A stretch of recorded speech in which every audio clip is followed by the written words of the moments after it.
uJabulani Khumalo ehamba nomfowabo ehamba nensizwe yomngane wakhe bebejwayeleke ukuze ekhaya bezoxoxa nje politiki. Kwakhona nenye insizwa isine labatshela ngathi bafana bakithi angithi ngalonkathi unyaka usuzophela sengithi manje angikwazi ukuyorejista sengithatha isinqumo sokuthi ngakha umbutho manje omusha umkhonto wesizwe unezizathu esengayichaza kaningi kodwa angikwazi ukuyoyibhalisela mina ngoba uma ngeke ngabhalisa laba bakagogo bazokwazi bayobiza base-America babiza base yonke indawo le kuthiwa kabulawe. Ngaxoxa nabo ngathi niyayizwa madoda bathi siyayizwa ngase ngizocela wena ngoba umdadlana kulaba banye kube wena uyorejista le party umkhonto wesizwe party ngoba ngifuna bangawunaki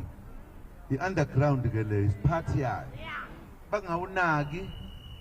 benzela ukuthi mabebona yini yona le baqhubekele kuze kudlule kunento le indlela iphepha ebhalwayo lezi izinto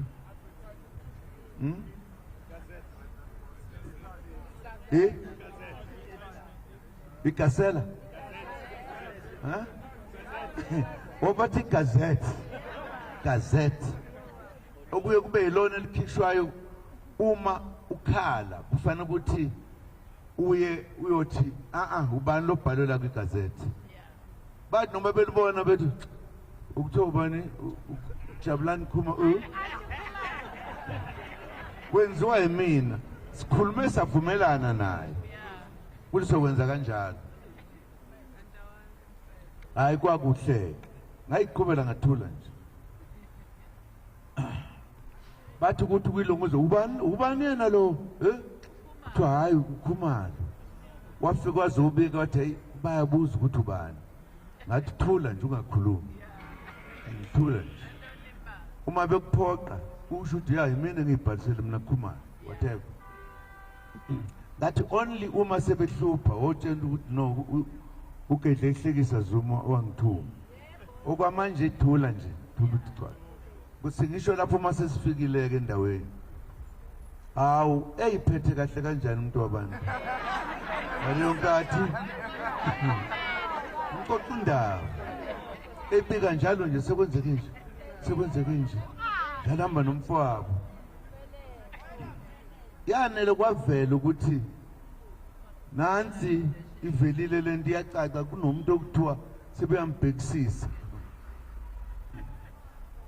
kwase kuhamba abantu ngixoxela indaba acabanga ukuthi angiyazi